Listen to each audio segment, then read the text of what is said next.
Saudações, tudo bem com você? Meu nome é Carlos Sérgio Medeiros Leopoldino e vamos dar continuidade ao nosso curso de Física. Nossa aula de hoje fala da termodinâmica segunda lei, a parte 2. Na aula 49, nós enfatizamos o ciclo de Carnot e hoje nós vamos enfatizar o conceito de entropia, ok? Então, os objetivos da nossa aula de hoje: definir entropia e essa relação que a entropia tem com a segunda lei da termodinâmica. Então, vamos fazer uma contextualização do que foi visto na aula anterior. Nós percebemos que a energia térmica, que é o calor, não pode ser completamente convertida em trabalho nas máquinas térmicas, que operam em ciclos, sempre havendo a necessidade da perda de uma quantidade mínima de calor para um reservatório frio, para que o sistema voltasse ao estado original. Nós sabemos da aula 43 que isso acontece porque o calor ele sempre é transferido espontaneamente da maior para a menor temperatura, tá? Então essa perda de calor para o reservatório frio, nós vamos associar ele a um conceito novo, que vai ser o conceito de toda a nossa aula de hoje, o conceito de entropia, como sendo a parcela de energia que não pode ser transformada em trabalho. Ou seja, a entropia está relacionada a uma energia não útil, a uma energia dissipativa, tá? Que ocorre, evidentemente, em transformações termodinâmicas a uma dada temperatura. Ok? Como é que surgiu o conceito de entropia? Em 1865, Clausius, aquele mesmo que anunciou o primeiro enunciado da segunda lei da termodinâmica, introduziu o conceito de entropia para medir a desordem de um sistema. O Clausius estabeleceu que quanto maior a desordem das moléculas em um sistema, maior seria a entropia. E ele ainda acrescentou o seguinte: se um processo for reversível, por exemplo, uma esfera solta de uma determinada altura sobre uma mola e retorna à mesma altura. Então imagina uma esfera, bate numa mola e volta. Esse processo é conhecido de processo reversível.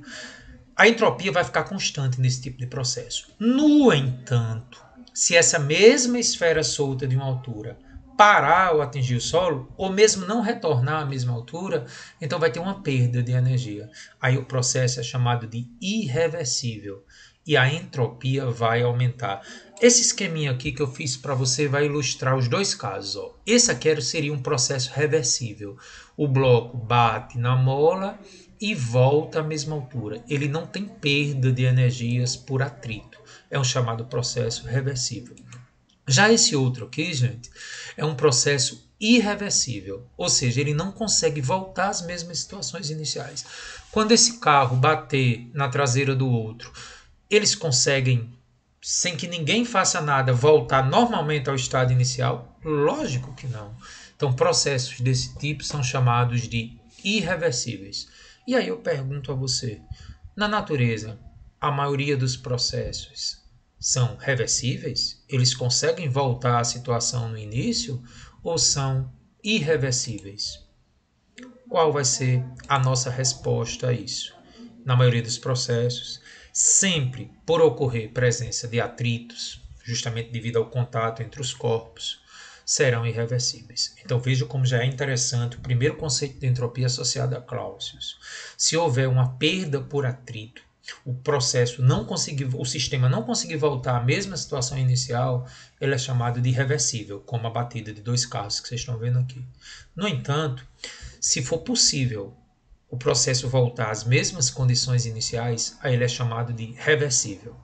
Nos processos irreversíveis, a entropia sempre vai aumentar. E nos processos reversíveis, ela vai ficar constante. Ok? Interessante, né, Carla, até agora? Pois é, vamos continuar. Quando nós estudamos as trocas de calor entre dois ou mais corpos, imagina aí quando você tem um corpo A a 40 graus Celsius, que vai entrar em contato com o corpo B, por exemplo, a 10 graus Celsius.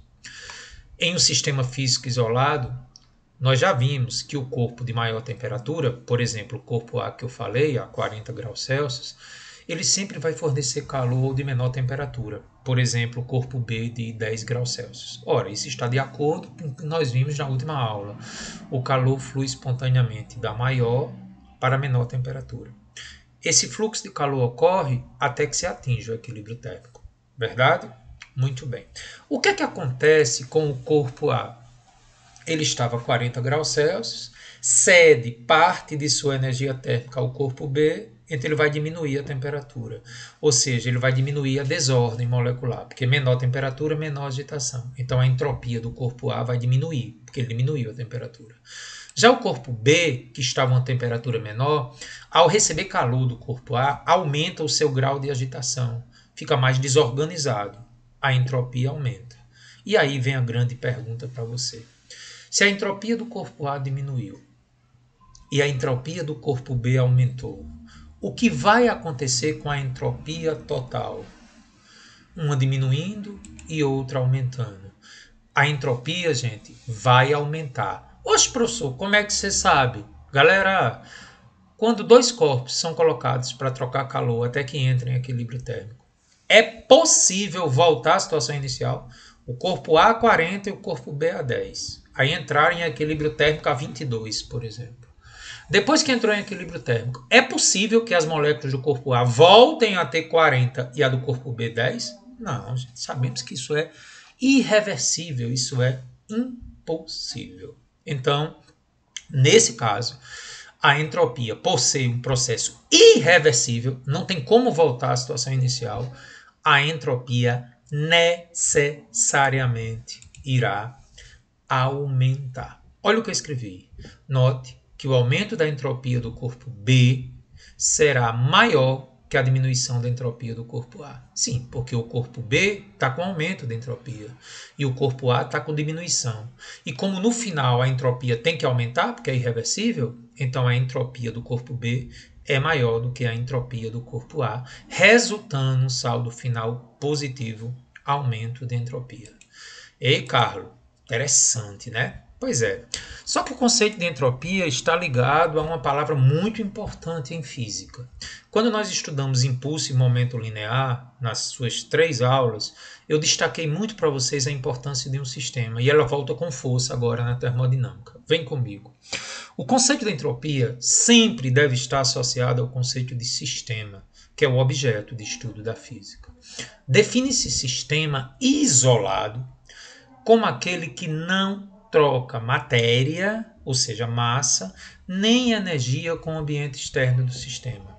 Assim, podemos afirmar que, atenção, terceiro enunciado da segunda lei da termodinâmica. O que diz esse terceiro enunciado? Em processos naturais, ou seja, aqueles que nós vivenciamos todos os dias, a entropia de um sistema físico isolado nunca diminui.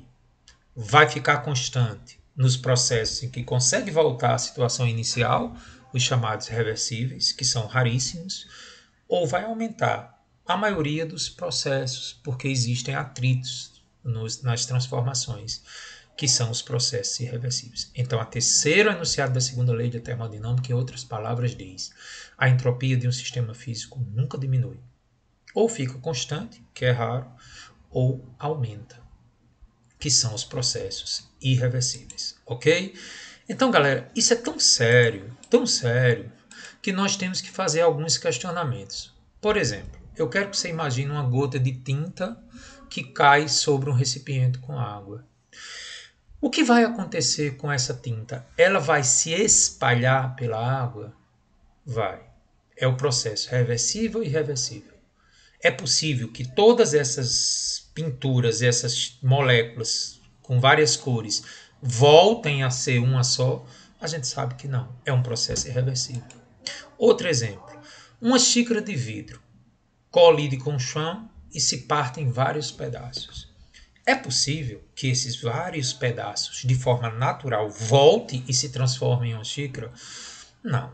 Altamente improvável, por não dizer impossível. Então veja, esses dois exemplos mostram que o sistema tinta-água, xícara, vidro, solo, tem um aumento da entropia. Note que nesses exemplos, que são situações reais, o sistema passa de uma ordem, gota, xícara, para uma desordem, que é o espalhamento de tinta e pedaços de vidro. Tá? Isso é o aumento da entropia. Não é isso? E o processo inverso poderia ocorrer? Deixa você pensar. Você acha que as gotas de tinta conseguem voltar e se transformar em uma só? Você acha que a xícara consegue voltar a ser o que era antes? Pois é, gente. Nós entramos num dilema teórico muito interessante. Altamente improvável ser igual a impossível, todos os físicos acreditam que o altamente improvável tende ao impossível. Tá bom? Veja como a gente começa a trabalhar também com metafísica no conceito de entropia. Só que eu quero lhe fazer uma pergunta ainda a respeito de um sistema. Preste atenção. Você lembra que o Clausius falou que a entropia pode ser associada à desordem molecular? Então, no estado sólido, eu tenho uma entropia pequena. No líquido, um pouquinho maior. E no gasoso, muito maior. Porque o gasoso tem maior desorganização que o líquido. E o líquido tem maior desorganização que o sólido. Por que eu estou questionando isso com você? Veja esse exemplo. Quando um lago congela, a entropia da água diminui. Por que a entropia da água diminui? Porque ela passa do estado líquido para um estado sólido. Então ela passa de uma desorganização para uma organização. Como explicar isso? Se eu acabei de dizer que no terceiro enunciado da segunda lei da termodinâmica, em sistemas físicos reais, a entropia nunca diminui. Ou fica constante nos processos reversíveis ou aumenta no irreversível. Qual o furo que está acontecendo aí? Vou deixar você pensar um pouquinho. Galera, a explicação está na determinação do que é o sistema aí. O que é o sistema? É só o lago e o solo sobre o qual a água está? Ou o sistema teria que incluir o Sol, que está longe dali? O Sol faria parte do sistema? Atenção agora.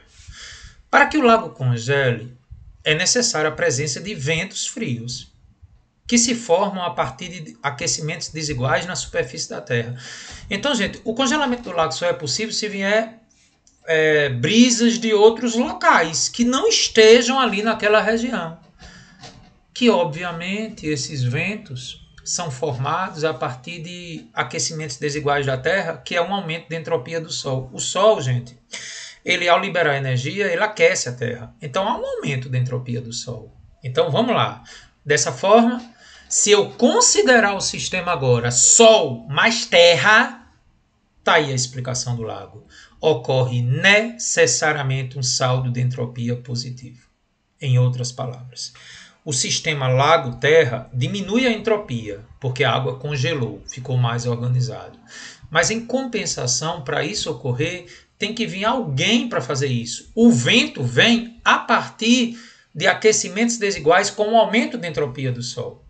Em outras palavras, quando eu analiso só o lago, a entropia diminui. Mas eu não posso analisar só o lago porque ele não é um sistema fechado. Ele recebe influência externa. Essa influência externa, que tem a ver com o aquecimento da Terra a partir do Sol, é o aumento da entropia. Então, na queda de braço entre o Sol, com o seu aumento da entropia, e o sistema lago-água, com a sua diminuição da entropia, quando analisamos a entropia do sistema total, necessariamente ela vai aumentar. O sistema lago não é isolado, de modo que foi possível sua entropia diminuir. Ok? Então a terceira lei da termodinâmica ela é clara, que no sistema isolado, tá? Então a gente precisa definir isso com muito cuidado. Ok? Veja que é um conceito que a gente tem que trabalhar com muita atenção. Então, fazendo um pequeno resumo do que a gente viu até agora. A entropia de um sistema físico isolado, ela nunca diminui. Ou ela fica constante, que é reversível, ou aumenta se for irreversível. Ok? Vamos a alguns exercícios para a gente aprofundar isso aí. Questão muito interessante da UFRN. No radiador de um carro, a água fica dentro de tubos de metais, canaletas, como na figura a seguir. Com a ajuda de uma bomba d'água, a água fria do radiador vai para dentro do bloco do motor, circulando ao redor dos cilindros. Na circulação, a água recebe calor de combustão do motor, sofre aumento de temperatura e volta para o radiador, é então resfriada, trocando calor com o ar que flui externamente devido ao movimento do carro. Quando o carro está parado ou em marcha lenta, um termostato aciona um tipo de ventilador ventoinha, evitando o superaquecimento da água. Então está aí o esquema, demonstrando o radiador do carro que tem as trocas de calor. Muito bem. O que a questão nos pede? A situação descrita evidencia que no processo de combustão, parte da energia não foi transformada em trabalho para o carro se mover. Examinando-se as trocas de calor efetuadas, podemos afirmar que, considerando o motor uma máquina térmica ideal, quanto maior for o calor trocado, maior será o rendimento do motor? Considerando o motor uma máquina térmica ideal, quanto menor for o calor trocado, menor será o rendimento do motor? Ocorre um aumento da entropia do ar nessas trocas de calor. E a letra D, ocorre apenas processos reversíveis nessa troca de calor. E aí, o que você acha? Qual é a alternativa correta? Muito bem. Vamos discutir a questão.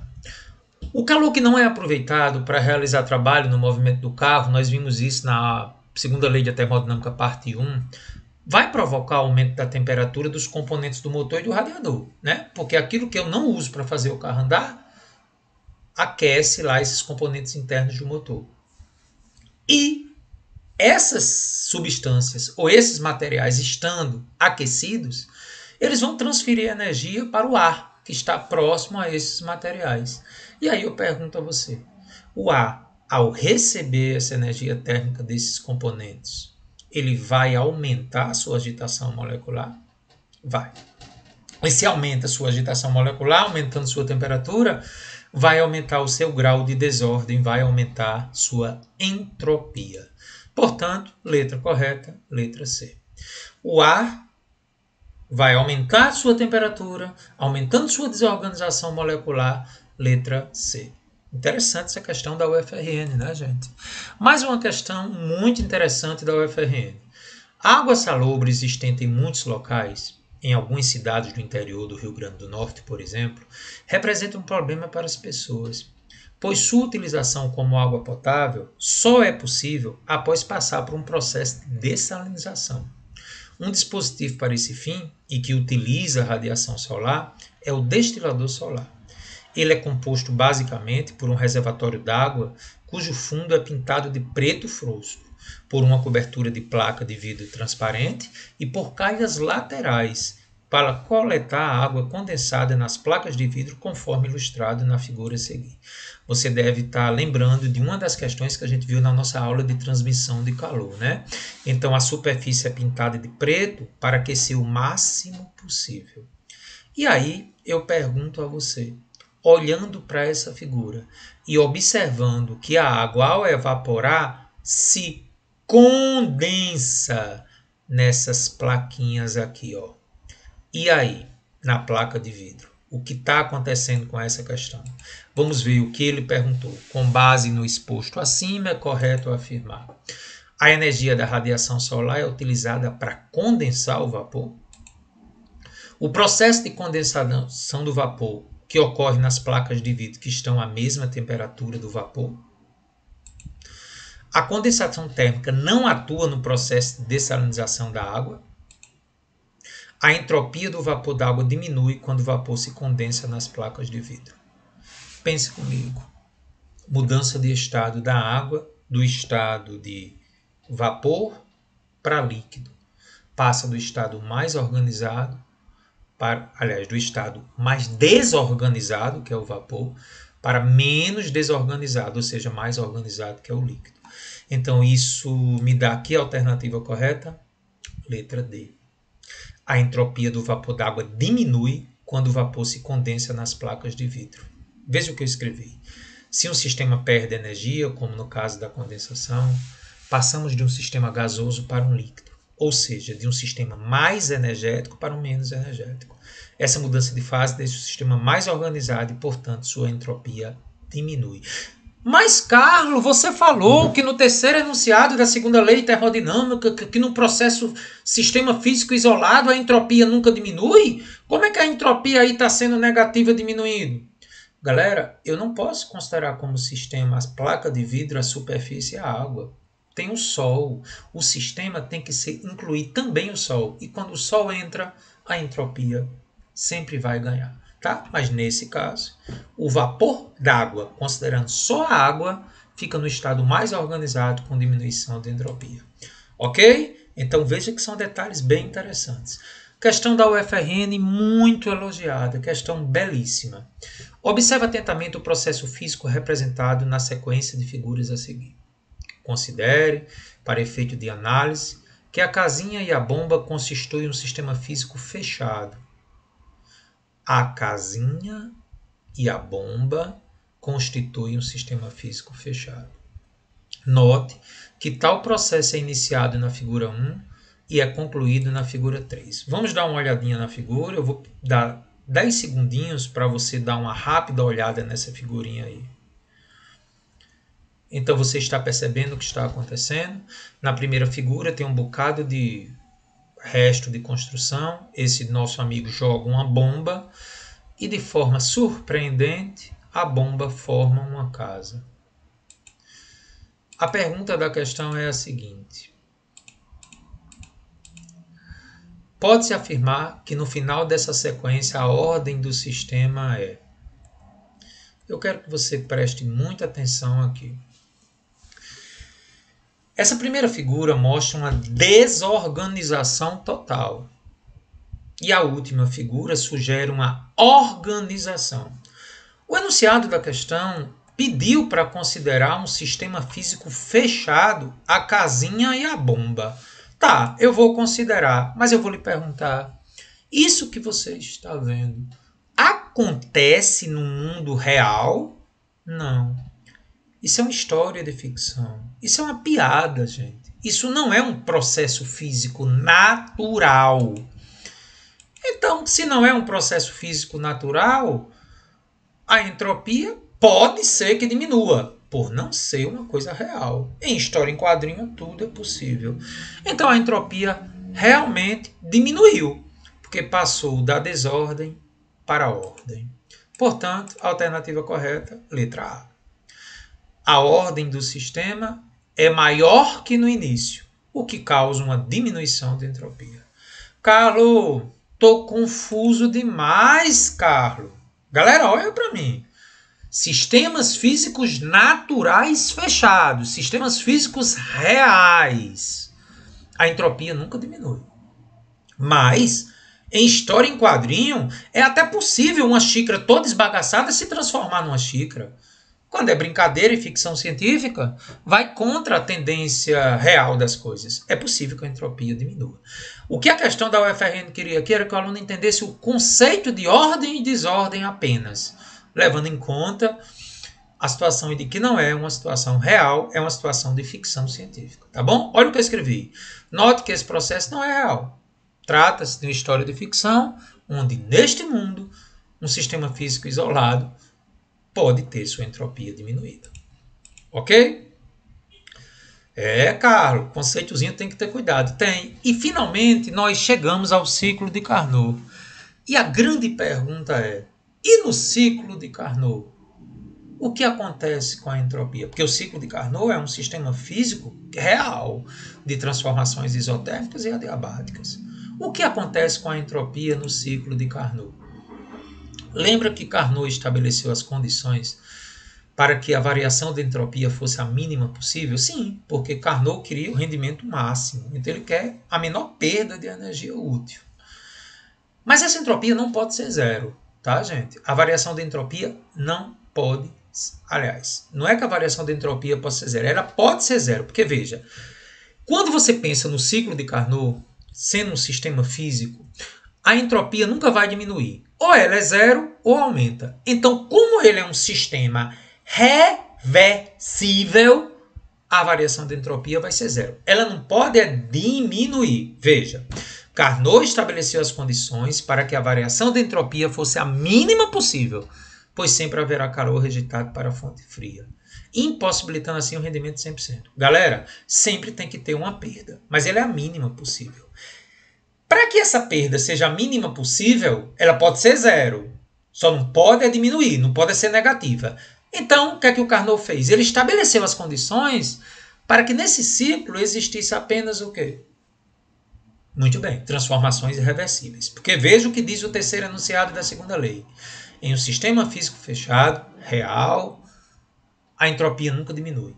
Ou ela fica constante, processos reversíveis, ou ela aumenta nos processos irreversíveis. Então, Carnot estabeleceu as condições para transformações sempre reversíveis, embora elas sejam impossíveis na prática, porque você não tem como eliminar o atrito no funcionamento de uma máquina térmica. Entende agora porque é um ciclo teórico?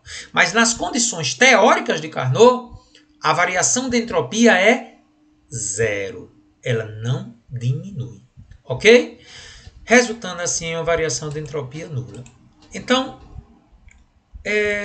eu posso definir, a partir dessa ideia de Carnot, que a variação de entropia para processos reversíveis e isotérmicos tem uma fórmula para ela. Essa variação de entropia é dada pelo calor dividido pela temperatura. Agora veja, isso foi definido para transformações isotérmicas reversíveis. Então a ideia do ciclo de Carnot, sempre trabalhar com transformações reversíveis. E se forem isotérmicas, tem uma fórmula para usar. A variação de entropia é o calor trocado dividido pela temperatura, que é constante. Com isso, eu calculo a variação de entropia. Ok? Muito bem. Se o corpo vai receber calor, a variação de entropia é positiva. Isso eu já sei, porque receber calor aumenta a agitação, aumenta a entropia. Se o calor for perdido, se ele perder calor, a variação de entropia é negativa, diminui a entropia. E se não há troca de calor, transformações adiabáticas, veja que no ciclo de Carnot tem duas, a entropia fica constante. Não há variação de entropia. Então vamos agora pensar no ciclo de Carnot do jeito que a gente idealizou e tentar encaixar essa fórmula na ideia do ciclo de Carnot com entropia. Tá ok? Então vamos lá. Esse é o ciclo de Carnot que nós vimos na última aula. AB, lembra que é isotérmica, temperatura maior, o corpo está recebendo calor. BC é adiabática. CD é outra isotérmica. Fonte fria, libera calor para a fonte fria. E DA é adiabática. Então, de cara, onde é que a variação de entropia é zero? De B de bola para C de casa e de D de dado para A de amor. A variação de entropia aqui é zero e a variação de entropia aqui é zero. De A para B, gente, recebeu calor, fonte quente, variação de entropia positiva. E de C para D, perdeu calor, variação de entropia negativa. Então, esse gráfico da pressão pelo volume, eu vou agora fazer um gráfico da temperatura pela entropia. E vamos lá. A para B, temperatura constante. Está vendo aqui? Ó? A para B, temperatura constante. Se o corpo recebeu calor, a entropia aumentou. Entropia no eixo horizontal. Então, variação de entropia positiva. B para C. O que é que acontece de B para C? Adiabática. A variação de entropia é zero. Zero. A temperatura sai da quente para a fria, mas a variação de entropia é zero. Não variou a entropia, tá vendo? C para B. O corpo perdeu calor. Variação de entropia negativa. Ó, temperatura constante, CD isotérmica, e o corpo perdeu calor, variação de entropia negativa. E finalmente, de D para A, adiabática de novo. Não trocou calor, variação de entropia é zero. Então, a maneira de pensar no gráfico pressão-volume em função da temperatura e entropia também é um ciclo, com esse detalhe aqui. Positivo quando recebe calor, negativo quando perde calor e variação de entropia zero nos trechos que é adiabático. Bom, então voltando à fórmula lá da variação de entropia, eu posso dizer que em um ciclo a variação de entropia é zero. Lembre que Carnot estabeleceu as condições para que eu tivesse processos sempre reversíveis. Então a variação de entropia no ciclo dele é zero. Ela não diminui, mas não aumenta, porque ele considerou apenas transformações irreversíveis. Então a variação de entropia no ciclo A, B, C, D, A é zero. Então bora. Variação de entropia de A para B, mais variação de entropia de B para C, mais variação de entropia de C para D, mais variação de entropia de D para A é zero. Variação de entropia de A para B, isotérmica, dado pela fórmula calor pelo tempo, pela temperatura, QQ sobre TQ. B para C, adiabática, não tem variação de entropia, zero. C para D, isotérmica, menos QF sobre TF. E de D para A, zero. Quando você passa menos QF sobre TF para o outro lado, chega a algo que nós vimos na última aula. Lembra que Carnot estabeleceu as condições para que existisse uma proporcionalidade entre os calores e as temperaturas? Está aí a justificativa do ciclo de Carnot de haver uma proporcionalidade entre calor e temperatura. Porque para Carnot, os processos que ele idealizou no seu ciclo são sempre reversíveis. Isso é teórico, porque nós sabemos que sempre tem uma perda para o meio externo. Então, Carnot estabeleceu as condições para que eu minimizasse atritos. E a variação de entropia no ciclo é zero.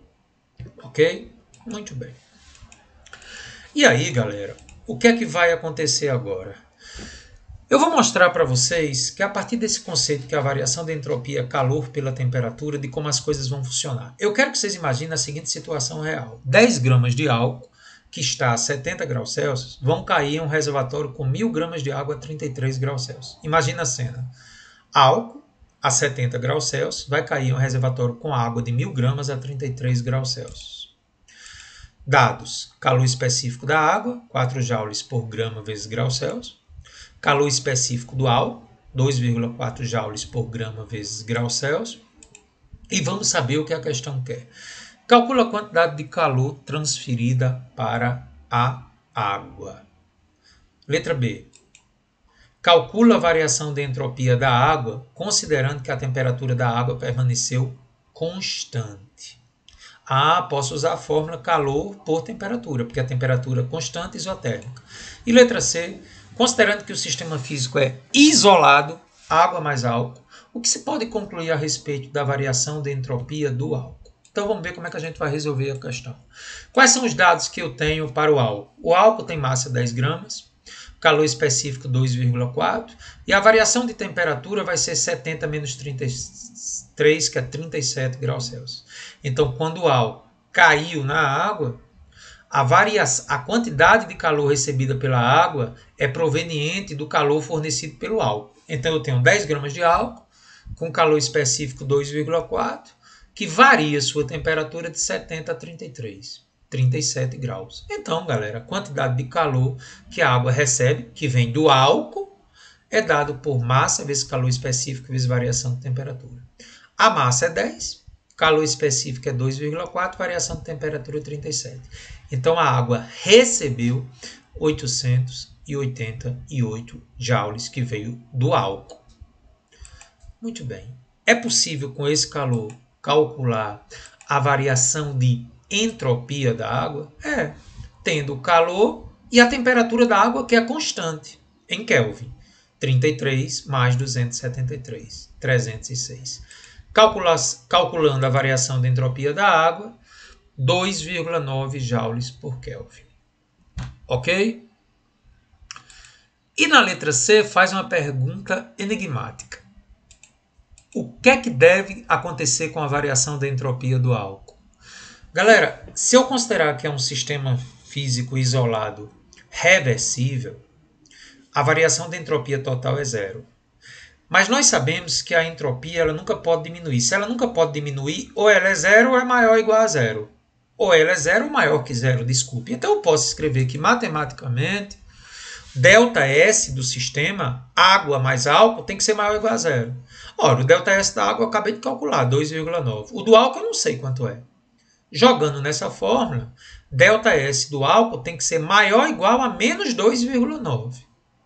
Necessariamente. E aí surge uma pergunta para você. Se o ΔS do álcool fosse exatamente menos 2,9, o que aconteceria? O sistema seria reversível, porque 2,9 menos 2,9 é zero.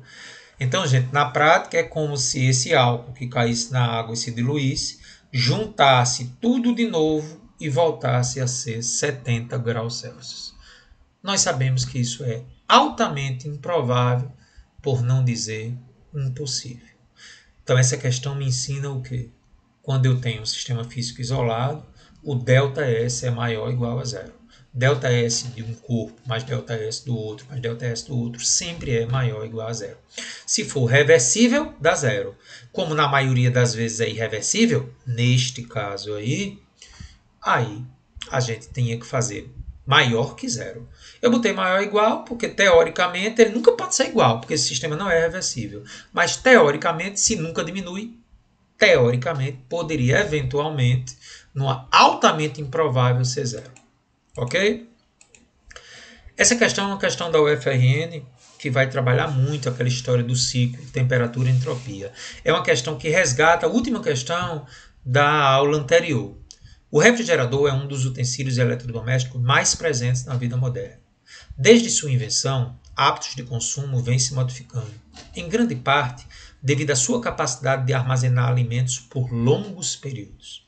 Sendo uma máquina térmica ou uma máquina frigorífica, um refrigerador opera em ciclos. Na figura abaixo está ilustrado o diagrama temperatura versus entropia, o ciclo DCBAD, realizado por um refrigerador de Carnot. Imagine um refrigerador operando nesse ciclo com temperatura interna 270 Kelvin. Observe que menos 3 graus Celsius, eu somo 273 e dá 270. No ambiente em que a temperatura é 27 graus Celsius, ou seja, 300 Kelvin. Está aí o gráfico que ele deu, questão da UFRN, gráfico da temperatura pela entropia.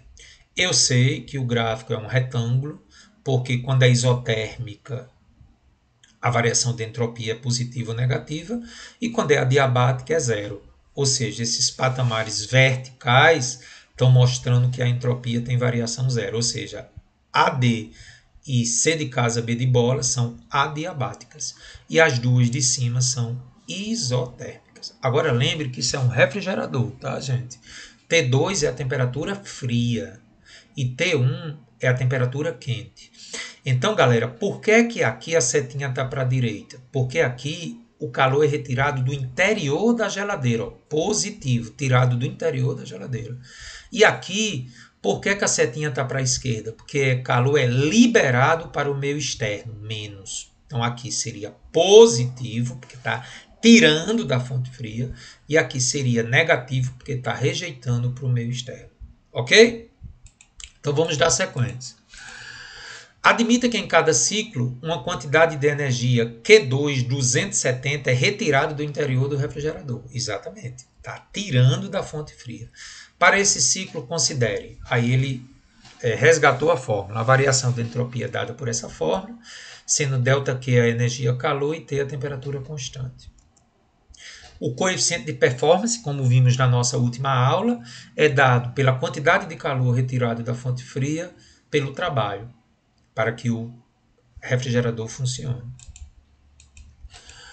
Carlos, interessante. Com base no exposto, atenda às solicitações abaixo. Qual é a variação da entropia em um ciclo? Calcula a quantidade de energia-calor liberada para o ambiente em cada ciclo, ou seja, aquilo que é rejeitado pelo condensador para o meio externo.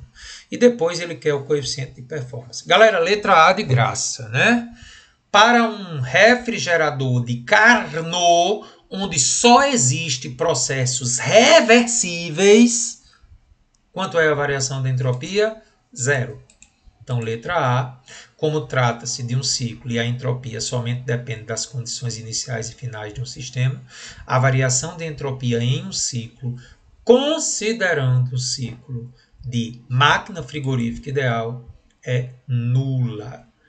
Gente, por que é que a variação de entropia é zero? Anote aí. Porque a máquina de Carnot, sendo um motor ou refrigerador, não importa, só trabalha com processos reversíveis. variação de entropia sempre zero. Para fazer a letra B, gente, onde ele pede a quantidade de calor rejeitada para o meio externo, é só lembrar que, sendo a variação de entropia zero, a gente sempre tem que pensar o seguinte: no trecho DC, a substância recebe calor do interior da geladeira. Se recebe, é mais. Então, a variação de entropia no trecho DC é positiva. E no trecho BA, o calor está sendo rejeitado para o meio externo. A variação de entropia é negativa. No interior da geladeira, a quantidade retirada de calor foi 270 joules e a temperatura é 270 Kelvin. E no meio externo, a temperatura é 300 Kelvin e o calor que foi rejeitado eu não sei. Então, para encontrarmos Q1, é só lembrar que a variação de entropia em uma máquina frigorífica de Carnot é zero. Então, é só fazer isso. ΔS no trecho AB mais ΔS no trecho BC, mais ΔS no trecho CD, mais ΔS no trecho DA é igual a zero. ΔS no trecho AB ou BA, como queiram, menos, porque é o que está rejeitado para o meio externo, menos Q1 sobre T1, porque Q1 é o calor rejeitado para a fonte quente e T1 é a temperatura da fonte quente. BC, gente. BC, variação de entropia é zero.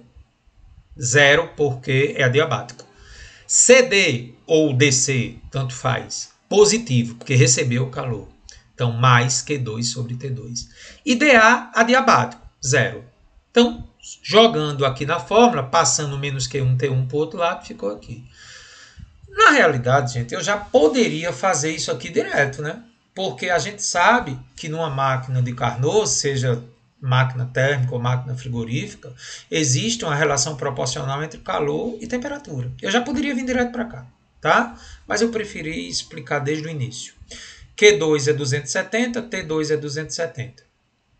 Q1 é o que eu quero e T1 é 300. Fazendo a continha, gente, o calor rejeitado para o meio externo, 300 joules. Então, veja, a máquina retirou 270 do interior da geladeira, aliás, a substância operante retirou 270 do interior da geladeira e entregou 300 para o meio externo. Como é que agora nós podemos calcular o coeficiente de performance? O trabalho é crucial para fazer isso. É a diferença dos calores, 300 menos 270, que dá 30 joules. Ou seja, gente, eu estou tirando 270 do reservatório frio e estou entregando 300 para o reservatório quente. O trabalho tem que ser 30, que é a diferença deles. Como é que se calcula o coeficiente de performance? Ele deu lá no enunciado da questão. É só dividir quem, gente? A quantidade de calor retirada da fonte fria pelo trabalho. 270 por 30. Então, o coeficiente de performance, considerando que essa questão está trabalhando com uma máquina frigorífica de Carnot, 9. Ok? Tranquilo? Carlos, muito interessante. Carlos, e para finalizar a aula, a gente vai falar agora sobre as controvérsias da história da física. Muito se discute, gente, o que vai acontecer com o universo daqui a alguns bilhões de anos. Ele vai continuar se expandindo ou poderá eventualmente ter um Big Crunch, um retorno? Será que sempre vai ter um aumento de entropia ou em algum momento as leis físicas podem ser modificadas? O universo é finito, fechado, é isolado ou é aberto? Então a discussão é se o universo é um sistema físico isolado ou se é, tal como o lago e o Sol, um sistema aberto. Não se sabe até hoje a resposta. Então vamos discutir um pouquinho disso. A entropia e a morte térmica do universo. Se no sistema físico sempre há uma inevitável perda de energia útil, já sabemos que sim, qualquer máquina funcionar tem uma perda de energia que não se recupera mais. Chegará um momento em que o universo estará com desordem máxima, sem possibilidade de realização do trabalho. Ou seja, isso está querendo dizer o quê? Que se em todo o processo há uma perda de energia, uma parcela não útil, que é o aumento de entropia, vai chegar uma hora que não tem mais energia.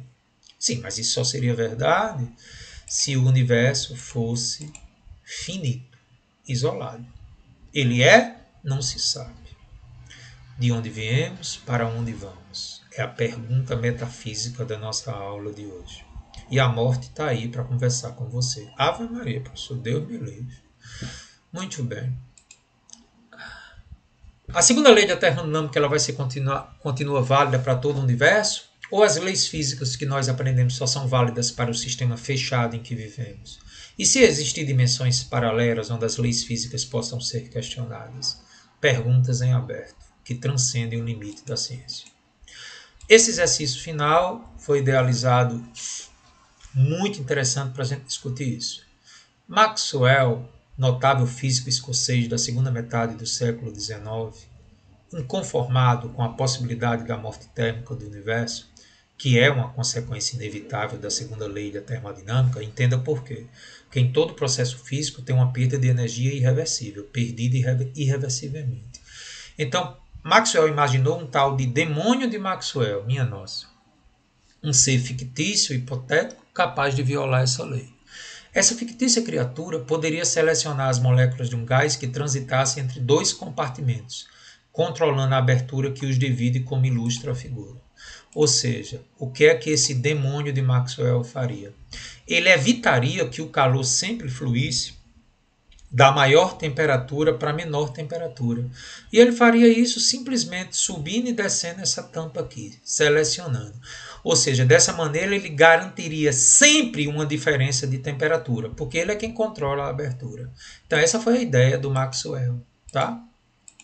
Bom, por causa dessa manipulação diabólica, as moléculas mais velozes passariam para um compartimento, enquanto as mais lentas para o outro. De modo que o que aconteceria? Está aí as alternativas. Se isso fosse possível, esse sistema nunca entraria em equilíbrio térmico, esse sistema estaria em equilíbrio térmico permanente, o princípio da conservação da energia seria violado, ou não haveria troca de calor entre os dois compartimentos. Galera, para responder é só lembrar. O que acontece quando moléculas mais velozes encontram moléculas mais lentas? Elas entram em equilíbrio térmico. Então, o que é que o demônio de Maxwell está fazendo?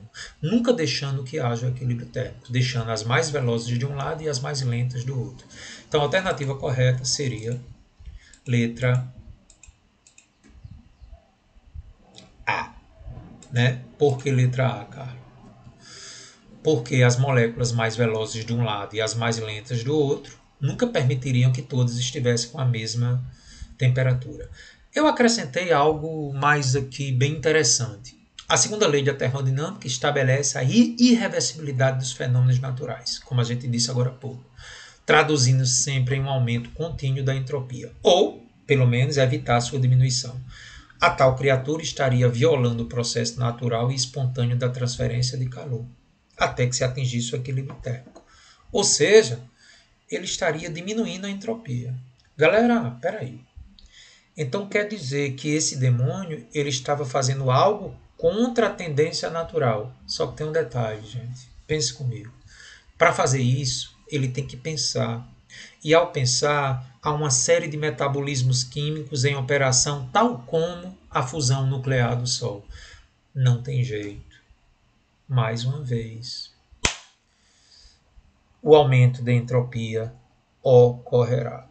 Então, gente, não existe até hoje um único caso em que se verificou diminuição de entropia quando se analisa o sistema físico como um todo.